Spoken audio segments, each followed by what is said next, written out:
Hi YouTube, how you guys all doing? Thank you for watching. Welcome to my channel for those who are watching for the first time. Today I want to talk about stuff that didn't make sense. And in this case that will be Armageddon. Well, where should I start? I'm kind of backed up against the wall here. I don't really have much choice because this is the most ideal part in my house where I can shoot a video. For those of you who are not really familiar with the Jehovah's Witnesses, in the Jehovah's Witness faith, Armageddon is really a big thing. And it's only mentioned once in the Bible, in the book of Revelations, and maybe I should start talking about that first.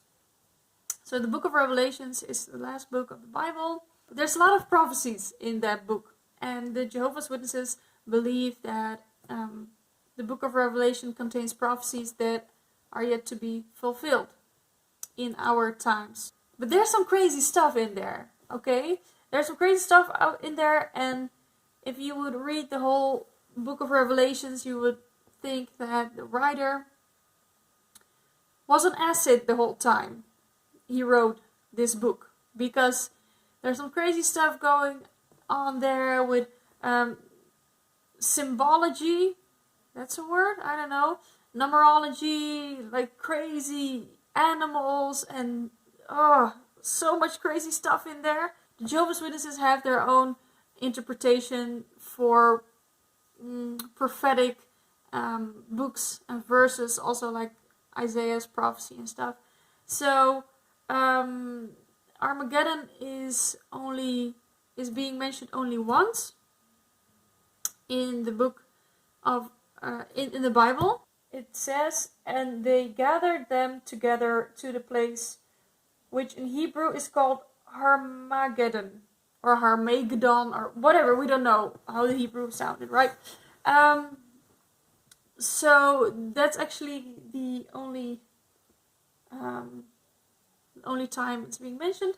And notice that they say that they gathered to the place which in Hebrew is called Armageddon. So here in the Bible they talk about a place and not an event. But Jehovah's Witnesses think Armageddon is an event. And if you're following closely what's happening in Jehovah's Witness land, you may know who the governing body is. For those who don't know that, the governing body consists of 8 elderly men who live in Warwick, New York. And they are actually the cult leaders, so to say. They are the leaders of the organization. They make the doctrine, they change the doctrine, and they actually make all the big decisions for this religion that has somewhere around 8 million followers. I guess 8 million, somewhere around that number. But Armageddon is, according to the Jehovah's Witnesses religion, this big day of God, this big war of God against all humankind, basically. And for the Jehovah's Witnesses that were in the organization in the 60s, maybe 70s, even later on, they might know the book, the Revelation book. It's a hardcover red book. And in this book, the book of Revelation is being studied. And also there are some cute pictures there. As a child, if you go through that book, it's pretty creepy what's in there, pretty traumatizing. So I wouldn't recommend parents to show their kids that kind of imagery. But it speaks about the beast with the 7 heads and the 10 horns, and the whore of Babylon, that kind of stuff. It's like very intense. The Jehovah's Witness religion teaches that Armageddon is a day of God, not a place or whatever. It's a day where God actually will kill all non-Jehovah's Witnesses. And maybe some Jehovah's Witnesses as well. Maybe you've heard of our big friend Tight Pants Tony, aka Tony Morris the third or the second. I don't know. He fancies himself like being this all-knowing guy, but he's the worst fearmonger of them all. He said something like, I know what's coming in Armageddon. Like, people, what did he say? People burning like hot dogs on a grill. It's going to be a spectacular slaughter. That kind of words he did use. And this guy has the power over 8 million Jehovah's Witnesses all around the world. That's just crazy, isn't it? So what they expect Armageddon to be is this terrible slaughter of all non-Jehovah's Witnesses, and maybe some Jehovah's Witnesses who are not really active or not really fanatics, maybe who are leading a double life, or Jehovah's Witnesses who don't really do much in the organization. Because in other religions, people believe that they are saved because they believe in Jesus. And they are saved by grace, by mercy, maybe it's called, because Jesus died on the cross for the sins of all mankind. People already have their salvation. But in the religion of Jehovah's Witnesses, it doesn't go that way. It's a very works-based religion. It's not that you already have salvation because Jesus died for our sins. No, you have to do a lot of stuff. You have to go out in service, sit through all the meetings, help with a lot of volunteer work, like building of kingdom halls, whatever. Study all the biblical literature the Watchtower publishes. So it's a constant hamster wheel of actions, emotions you have to go through to get actually God's approval, aka the Watchtower's approval. And the doctrine of Armageddon is a very fear-based doctrine, because I've heard a lot of people say that they have, or actually I read it in YouTube comments, for example, that they still have Armageddon nightmares, that they as children were very afraid for Armageddon, and in literature Armageddon is being depicted as this very violent, horrible mass event where the ground splits open, people falling in these cracks, fireballs are raining from heaven. It's the most horrible thing you can imagine. And people inside this organization are being scared into being a good believer, because if they're not and Armageddon hits, they'll be toast. They have this fireball with their name on it and they will die. So they're also kind of indoctrinated with the belief that everyone who's not a Jehovah's Witness will die when Armageddon hits. We always learn that God or Jehovah is a God of love. But he isn't really, if you believe in Armageddon, is he? Because it's not really a sign or an act of love if you slaughter 7 billion people on this whole planet, except for maybe a couple million Jehovah's Witnesses. That is not love.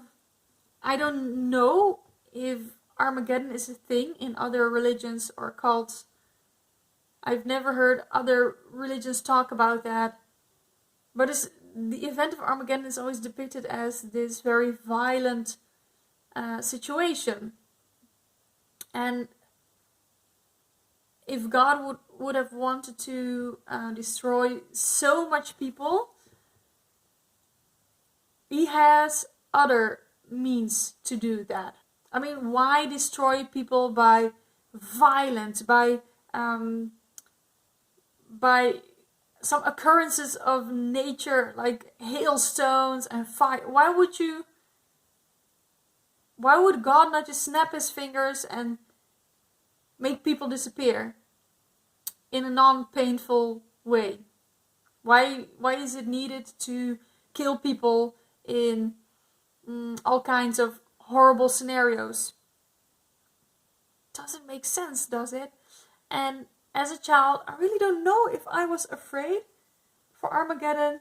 I've heard this many times, that Jehovah's Witness kids, if they heard a thunderstorm outside, they would sometimes think, oh, maybe now Armageddon is beginning.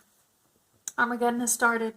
And to be honest, sometimes I had those kinds of thoughts and feelings about the subject of Armageddon when there was a heavy thunderstorm raging outside. I was like, oh, maybe this can be it. But when you think about it logically, it doesn't make any sense. It doesn't make any sense because in Jehovah's Witness theology, there are these conditions that need to happen, actually, right before Armageddon will hit. Like, for example, that everyone in the whole wide world needs to know about Jehovah, which is not the case, because in some countries, the Jehovah's Witness religion is under ban, like China, North Korea, that kind of countries. And there are a lot of countries where there are a lot of, how you call it, people who live in the jungle in the middle of nowhere. They're not reachable. And now with this coronavirus pandemic, the Jehovah's Witness leadership is actually jumping up and down about the fact that we live in the last of the last days, because it has been said in the Bible that in the last days there will be wars and pestilence and hunger and all this terrible stuff that has actually already been happening since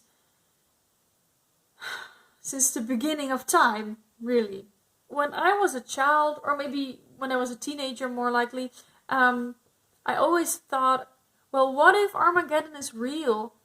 I don't think it's really fair. I don't want to live through Armageddon, because some people are like, oh, I can't wait for the Great Tribulation, Armageddon, and what will come afterwards. And I was like, no, I don't want to live through that. I don't want to see people die and my school friends die. I just want to live a normal life. I just want to grow up. I want to get married and have a life of my own, like the people had before me. I don't want to go through that stuff. It's horrible. I don't want to see people like falling through cracks in the ground. It's terrible. So I try to not give a lot of thought to the idea of Armageddon. And the reason actually why Jehovah's Witnesses are jumping up and down about Armageddon and they really look forward to it is because they believe afterwards, after everyone has been slaughtered, the people who made it through will get the task of burying the bodies of the dead ones. So that's something to look forward to, isn't it? And afterwards there will be a paradise where people can play with pandas and eat watermelon the whole day in the sun, on the beach, whatever. So I understand that if people have that kind of hope, they're actually like looking forward to paradise. But they seem to forget that there has to be this mass genocide before that can take place. If something is the truth, and Jehovah's Witnesses call their religion the truth, you don't have to keep people with fear. If something is the truth, people will stay anyway, because they know it's the truth. And not only because they're afraid of dying, or afraid of losing their family. I would not like to be a member of a religious organization that's always talking on doom and gloom and people dying and God killing everyone. That's not a that doesn't sound too good to me, because they're talking out of both sides of their mouth, really, the governing body. I mean, God is going to slaughter all, but on the other hand, he's very loving and caring, and that doesn't make any sense to me. So, actually, I'm not afraid for a thing called Armageddon right now. I'm free of this organization. And I actually try to ask my mom what she thinks of all this, because she's still a Jehovah's Witness, but she's always been a Jehovah's Witness light, more likely. So I asked her, like, yeah, is everyone in the congregation kind of freaking out right now because they think it's the end? And she's like, no, everyone's just chilling at home, waiting for it all to blow over so we can return to our normal lives. I choose to live my life in freedom and not thinking about death and destruction. And even if it were true, yeah, well, there's nothing we can do about it. And I wouldn't change my life if Armageddon was a real thing. I would live the way I do now, just me being me, just doing what I can to be a good person, really, by not having kids in the first place, being a vegetarian. So that is actually what I want to say about Armageddon and why it didn't make any sense to me while being in an organization of Jehovah's Witnesses. I hope you enjoyed this video. I hope you keep healthy and safe out there. Thank you for watching and have a nice day, guys. Bye bye.